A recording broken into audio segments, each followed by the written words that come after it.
Et Lacan, il arrive et il dit, il appelle ça un retour à Freud. Et il dit, tout ça, pas bon. Ah, il a eu un grand trait là, un grand coup de balai, il dit, c'est pas ça. Enfin, chacun en fait ce qu'il veut. Hein. Les deux écoles sont.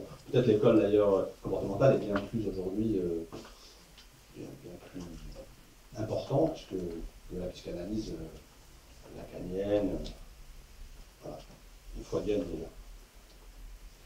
Alors, la vision structurelle, c'est de dire que finalement, le comportement, on va dire, conscient de la mère, c'est-à-dire qu'est-ce qu'il faut faire, on va vous éduquer votre comportement, finalement est assez secondaire par rapport à la structure finalement du développement psychique, c'est-à-dire les choses qui vont arriver à l'enfant, et aussi par rapport à la structure du psychique des parents, notamment de la mère, c'est-à-dire de son inconscient en fin de compte. Donc, ne faites pas du comportement, ça ne sert à rien, ça sert toujours un petit peu quand même, mais ce qui est le plus important finalement, on va dire, c'est le développement, les phases de développement, et l'inconscient.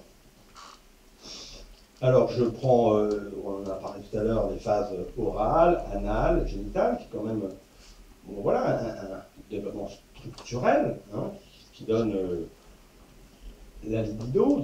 La libido, c'est l'énergie sexuelle, mais en fait, c'est le carburant même, pour Freud, c'est le carburant même de notre vie, quoi. C'est quand même notre envie de vivre. C'est cet endroit-là, quand même, c'est pas rien, hein. C'est pas que sexuel non plus, après ça sublime sur... Donc ensuite, il y a aussi les structures, donc, et pour Freud, c'est comme ça, pour Lacan aussi.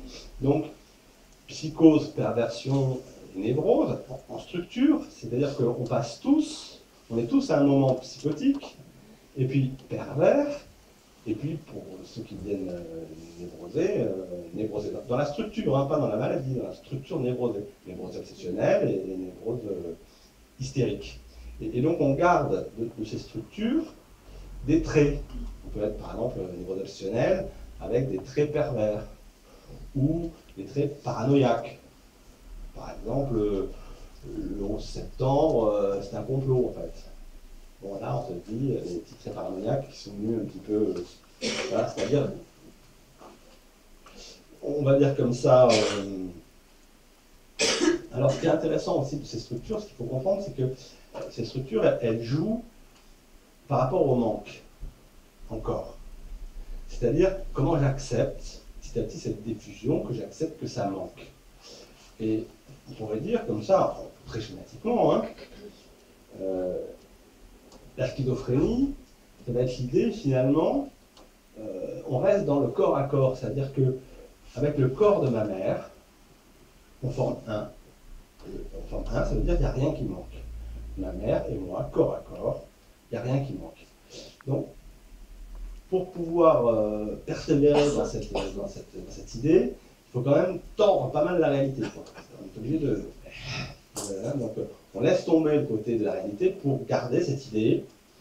On vit, bon, pas tous, moi j'avais un patient comme ça, comme on voit la structure de la mère, parce que sa mère s'appelait Françoise, elle a appelé son fils François, comme un bout d'elle-même.